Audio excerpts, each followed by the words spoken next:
worshipped, you are revered, you are regarded highly, you're favorable, you are mating material, traditional perception of masculinity.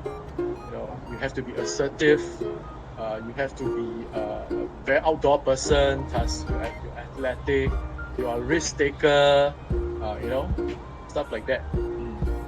Okay. Now that you are all grown up as young men, so what kind of toxic masculinity do you encounter on growing up in the workplace, in your social circles? Yeah, boss. I think I'll start for this. And after school, toxic masculinity that I think I face subconsciously.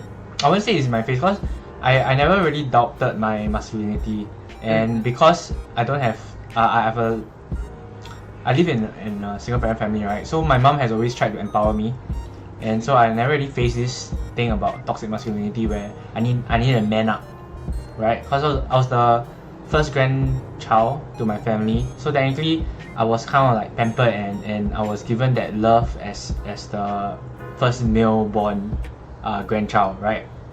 So, but subconsciously, going into army, I was in the naval diving unit, and the thing that they advocate there is that you are the top 0.1% of your male cohort. That means you are the... Sorry? Yeah, basically you're like the finest there is a cream of the crop, and they always do that into you. Manhood. Yeah, you're the epitome of manhood. That's what it is, you know. And then when you're in the naval diving unit, of course the things is that it's really a very physical world. If you're not fit, you die. You just die. So then you start to think that, you know, oh, maybe that's What happened? He dropped off. Wait for his video to come back. Okay, wait for it to There's a change in the orientation of the videos also. I can't change that. I think the Australian internet grid is not stable. Waiting for his camera. Yeah, we wait for his camera to come back. I stopped at I stopped at talking about NDU, right? Fittest of the fittest one's life. Okay, yeah. Let's just try and remember what time. That's it. What are you having for dinner? Tapao I can see you guys already actually. American style containers. I thought it's like you're only getting. Wok Hei. It's the store called Wok Hei. So in Singapore, they either give you that square box or the styrofoam box. Yeah, Wok Hei I've never came seen with this noodle served like in this manner, except in American sitcoms. Marcus, Right. can you hear us? Marcus, are you around? I heard you say something just now, but I cannot. Yeah. Can you see me? No, cannot see no, you. the visual is not You there. might need to turn on and off your video. Yeah. Hey, you never pay internet bills, Can is see. it? Yeah, I thought you guys can see. No. It's. Don't It's feel loading, bad. No. Yeah. It's, Oh, yeah, he's back. Alright. did you just like top up credit for your internet? In the interim. How does it work? How much does internet cost? Per Oh, his month? face froze. Oh, you're frozen. Okay. I can see you guys clearly. I thought you guys. Yeah. Yeah, it's. Okay, so It's about the same. It's about the same. It's like quarterly bill. Just continue. Okay, okay. let's continue. So in NDU, that's what it is, right? So The because recording, it's all males, yeah. Okay, so in NDU, it's all about being the fittest, right? So naturally, subconsciously, I will start associating, you know, being attractive as being the fittest guy around, being the guy who can run the fastest, swim the fastest, lift the heaviest things. And I think that really related outside of NS during that period, because I was never the fittest guy. I was never that guy, you know. Even though I was in the water polo team, but I was never that guy, because I always felt like there's someone better than me, and I never made a national team, so I never felt that way. So there's this inadequacy that was kind of fulfilled in NS, but yet it's such a superficial fulfillment, right? When you feel that, oh, because like that you're better, you're more fulfilled, you're less adequate. Because in terms of like fitness itself, it should never be something that fulfills your self-esteem.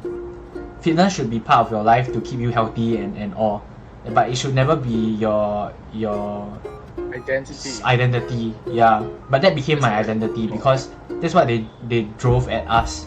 You know, you have to defend the country, you're the male of the country, and that is actually another point in terms of I think it can be considered as toxic masculinity, because if you just look at NS itself, they actually do all these like psychological tests. There's a group of people that will go to the drama company. There's a group of people that will drop to club and admin duty, and all of these is how they group us. That means you're not that level. You're not seen as a proper male. That's why they're driving at you. And is that true? I don't think that's true. Are there reasons why they feel this way? Maybe. There are a lot of reasons now. You can hear a lot of things like, I don't know, bathroom stories and stuff like that. But the thing about this is that there's this image of how a male should be that the government sees, and it translates and becomes something that can be considered as toxic masculinity lah. Yeah, so I think it's NS, our government it's every yeah, military institutions in the world. You're first like classified according to your fitness level, right? The fitness level. If you're not PES A, PES B, you will be in a service line. I ended up in a service by the way, but I was PES B all the way. Me too. Wait, go on. I'll tell my story. Okay. Go on. yeah. I dropped out that's from how a lot of vocations, because I fell sick. So go on. Yeah, I think And that's you? the main part about that lah. We're talking about all these factors, right? And one of the factors to be seen as the proper male is to be fit. But do I feel that it is a bad trait to be fit? You know, then whether that makes you a proper male, I don't think that's a bad trait. I'm not saying that being fit is a bad trait, but I'm saying that pushing everybody and telling them that because you're not fit, you're not an adequate male is not right. Yeah, I don't think that is right, because I think there's so much more to physical factors that some people can't control also. Yeah. In fact, it's more of the character. Yeah, it's more of the character of the person that makes him whether he's a male. Because actually, all this thing about being male or being a proper man, if you look at it, they're just values, right? So why do we need to man up, or do we need to behave a certain way? Because technically all these are values. So it's all about being a better human. It's not about, you know, it's not about being more man or not. Yeah, I don't get it. So yeah. Okay, but do you get more dates because you're from NDU? No.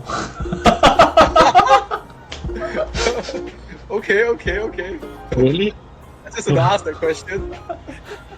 I think it's at the end of the day, it's how you market yourself, lah. Cause if you're gonna, I don't think any of us will market ourselves like, oh, I'm a NDU person. Cause if you use that, right, then your identity is that, oh, you're from this unit. No, it doesn't make sense, right? And do girls actually think that you associating yourself to that thing makes you attractive? I don't think so. I think it's just that maybe because you exude confidence, right? But if I think it's more confidence here. Yeah, it's more confidence than you linking yourself to that particular entity or something. Totally agree. Why do you have to flex that? Yeah, like, Yeah. I mean, I flex, but doesn't help also. Different. yeah.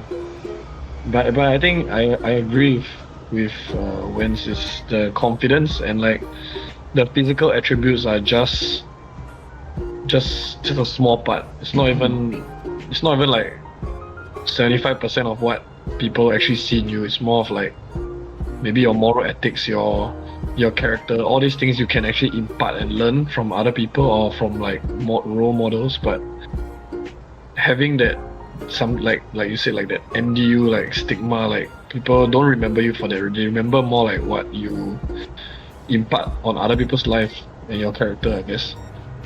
Yeah, like for me, like personally, yes, I mean I will agree, like having, if I was 50 kilo, like I did ask like my previous, like all the girls that I dated, like I was asking them like if I was 50 kilos stick thin, would they have even dated me? They said they wouldn't have noticed me, to be honest. But like, yeah, I mean, at the end of the day, your body is still gonna fade. Like it's just this one is really just a phase. Like you're not gonna be fit forever, but your values, I think, can stay with you forever. So I think that's more important. But yeah, for me, or like personally, I feel that bodybuilding gave me confidence, but I should be able to hold that confidence even when I stop bodybuilding.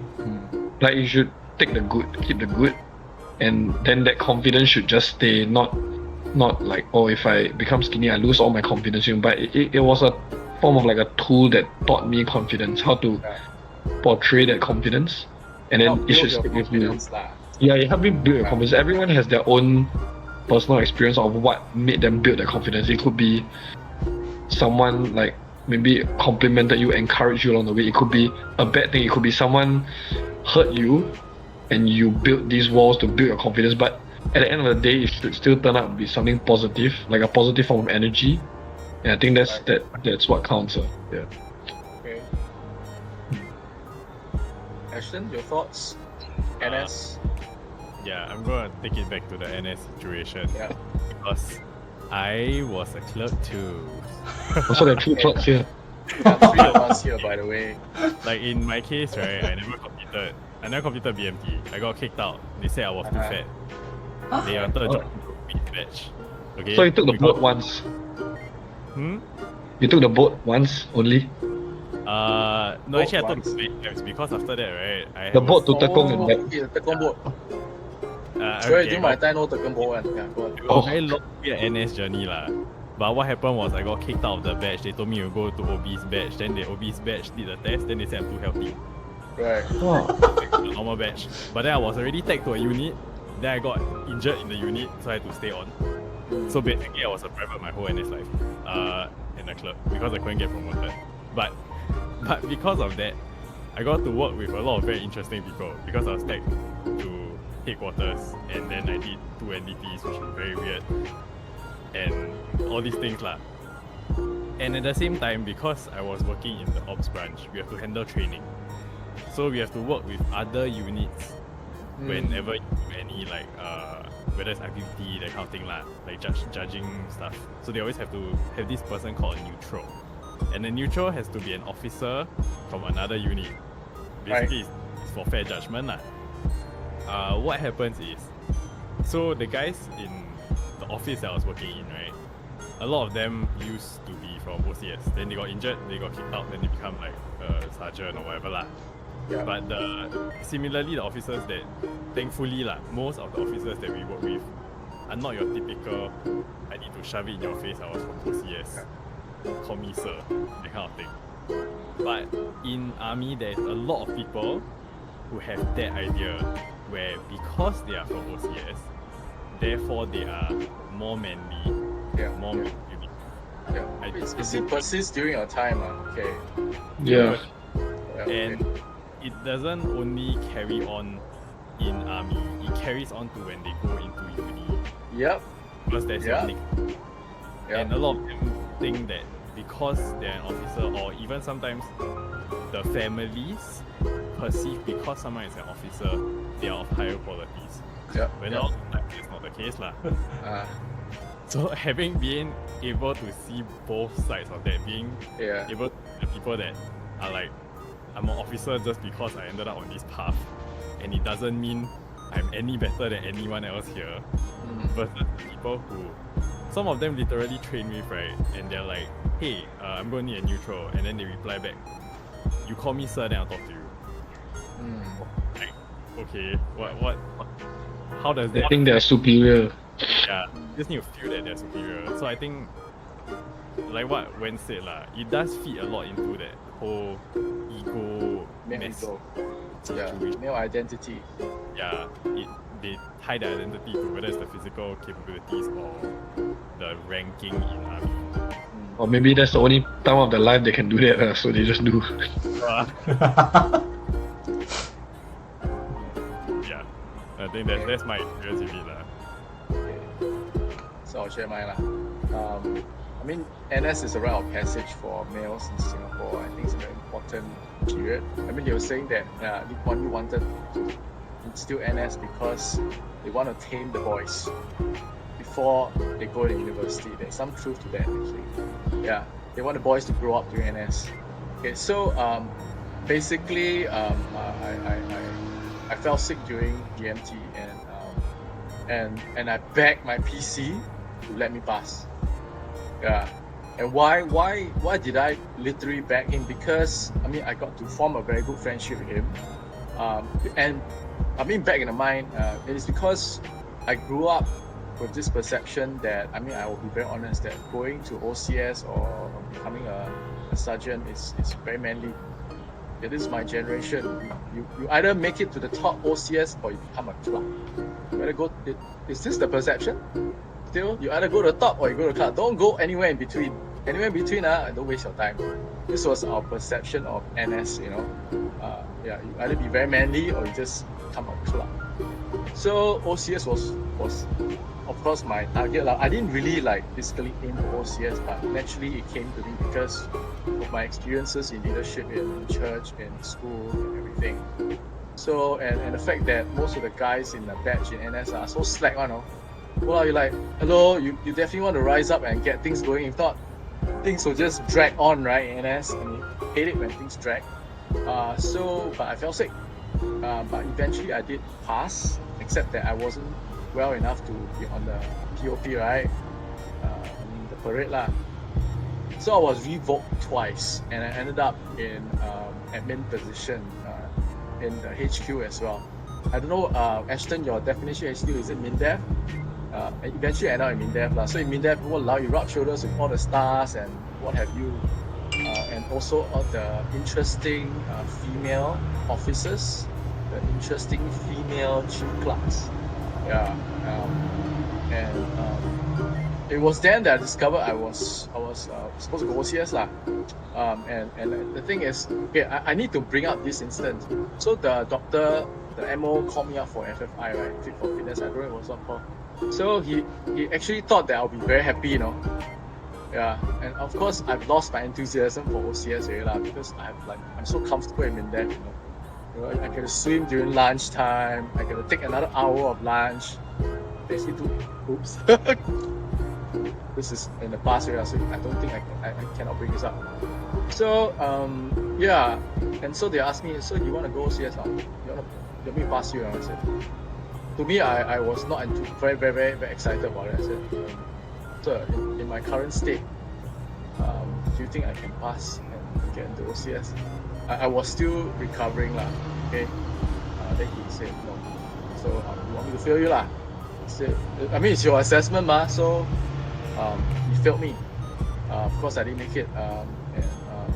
But that came with consequences because all my peers, right, in I grew up with, they all went to OCS.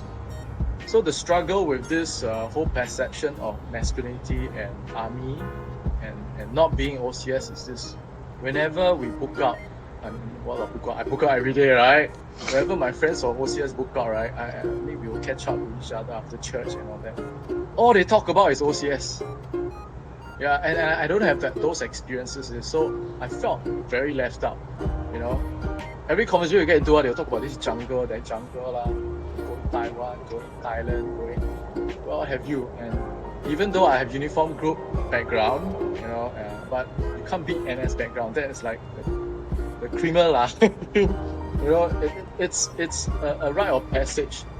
So I did feel like wasted. I should have gone to OCS. This is my lived experience because again, different generations. So interestingly, fast forward, during my interview job interview. I've only been to one job interview in my entire life. Okay, one job interview. That was an interview to become a teacher. And so on this panel, right, there was this male lecturer from NIE. Okay, so he asked this question. So it has to do with masculinity. So he's saying that so I noticed that you didn't go to OCS. Why? Wow, that question hit me like a ton of bricks, no? I was like, I'm here for interview to become a teacher. What has OCS got to do with this? Of course, I didn't articulate this, but I get where he's coming from. You know, so because he says, oh, I noticed you're in uniform group, you are chairman, president, you didn't end up at OCS.